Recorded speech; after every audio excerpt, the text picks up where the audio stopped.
have a really, really comfortable time getting to those scaling points. I think for Team WE, it's about defending that bot side and trying to enable SMLZ, especially getting him to level 6 alongside heal, so they can get the rat. I think it's called the rat-tat-tat now, right? I remember into Nah, or at the very least, it's a matchup where Nah shouldn't punish the Gangplank too hard, and then you kind of outscale in the team fights. You should, in theory, be providing more outside of those, you know, montage moments where Nah hits those massive ults. Okay, well, I'm excited to get into this one because at least for WE, game plan more safely enacted. This time around with SMLZ coming back in the bottom lane, hope lies in this man. For now, WE going to be sitting okay as I say that, though. Shield of Duran's there. Glacial Path going to be taken. No times out. He flashes away, but it's matched by Shalom.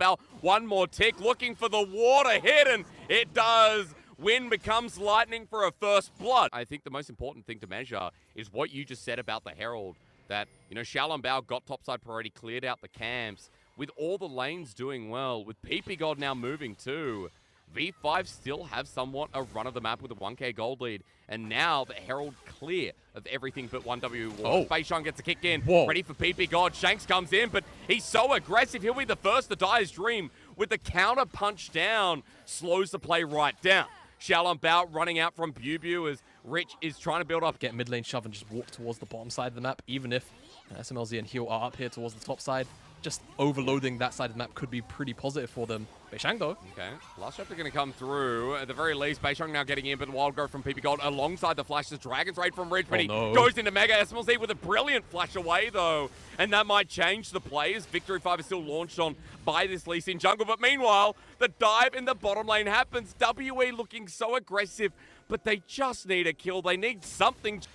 I'll say WE still have the Herald, so maybe they're able to find something, because V5, they kind of move back towards the mid lane, right? Dream has to catch another wave, but will very quickly move towards the top side. Looking for it now, though. Photic going to pull out the Surge, though, and immediately with the ulti in the kick into the wall, the Wild Growth used. Beishang flashes. Photic gets him, though. Perfect game going to be removed from this one, but for WE, another thing might be removed in the AD carry. Shalom chasing up, but Shanks is the lifeguard at this point.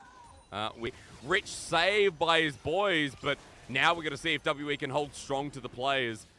Twitch is coming in on the backside. SMLZ just used his ulti. Herald going to be used by Photic as well as Glacial Path used. The tomb not in time. Shanks went in, actually already burnt it because it was onto Rich. So a double-pronged play as SMLZ's trying to kill Rich, but that's denied too. It's like you've hosted a birthday party. It just doesn't come together. It's these small things that build up massively in the face of V5 as ulti comes through from Reheal, but Rich about to go into the Meganar. I'm not sure about this against the wall. Photic's here. Line him up and knock him down. The kick comes through, though, which is beautiful for Photic over the wall, buying his time against Beishang. No, Yuumi a bit too strong, but XLB to pick up the pieces while Shanks and Bubu are on their way out. Everfrost to slow down the Shield of Duran. WE still antsy, though, with Shanks getting knocked back, knock in, and Bubu all the way up. Beishang dies. Blood rains on the Rift, and Victory 5. They'll take the margins. 2v5, 3v4, any number. It's good dream fight. That's what I was saying before, Javada.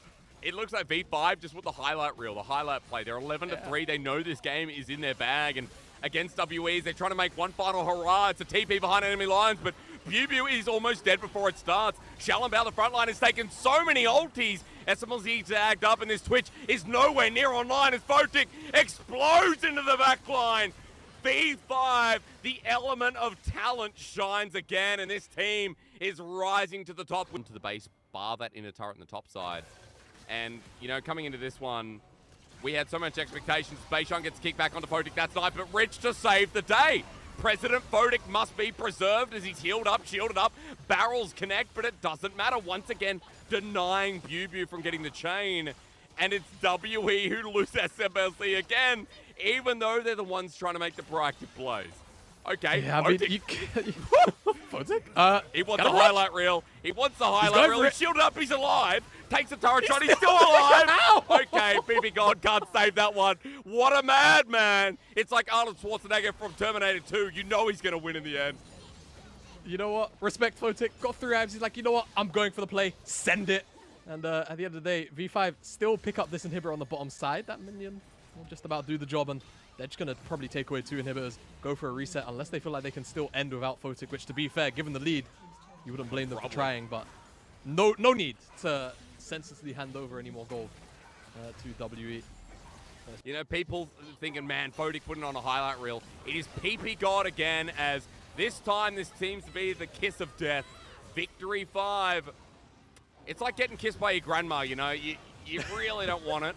It's very slobbery, and they're aiming for the lips. WE are trying to run away, but you have to kiss grandma, WE. You need the kiss of death. Against the fountain, their backs will turn, but it's Fotik who's getting all the kill credit. It's PP God who deserves back-to-back MVP, and it is Victory 5 who deserve respect for destroying WE in under 47 minutes. If I had to wager a guess, this was probably the fastest series of summer so far.